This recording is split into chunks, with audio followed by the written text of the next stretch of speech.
जगन्नाथ भक्तानुग्रहकारक यदि अस्ति मयि कारुण्यं मयि यदि अस्ति ते दया यद्यत्त्वया प्रगदितं तत्सर्वं मे श्रुतं प्रभो गुह्यात् गुह्यतरं यत्तु यत्ते मनसि कासिते त्वया न गदितं यत्तु यस्मै कस्मै कदाचन तन्मां कथय देवेश सहस्रनाम चोत्तमम् श्रीराधय महदेव्य गोप्या भक्तिप्रसाधनम् ब्रह्माण्डकर्त्रिहर्त्री सा कथं गोपी त्वमागता श्रीमहदेव उवाच शृणु देवि विचित्रार्थां कथां पापहरां शुभम् नास्ति जन्माणि कर्माणि तस्या नूनं महेश्वरी यदा हरिश्चरित्राणि कुरुते कार्यगोचरात्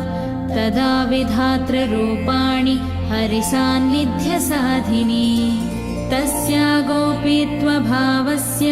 कारणं गदितं पुरा इदानीं शृणु देवेशि नाम्नां चैव सहस्रकम् यन्मया कथितं नैव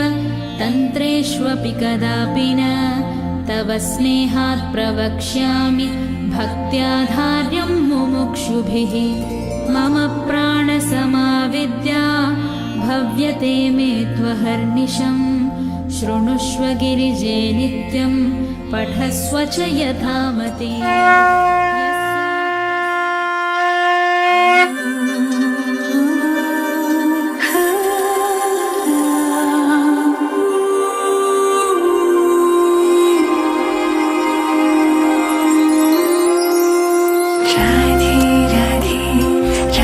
Krishna Krishna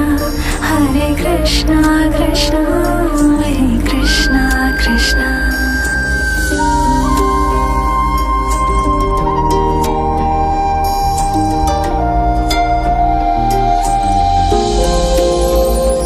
Adharam madhuram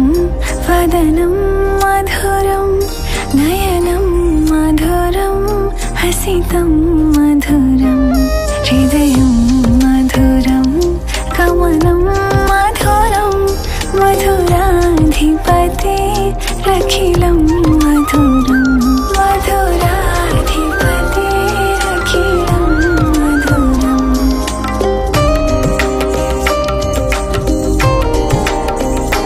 वचनं मधुरं चरितं मधुरं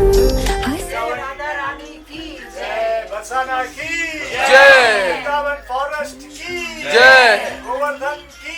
जय राधा कुंड की जय श्याम कुंड की जय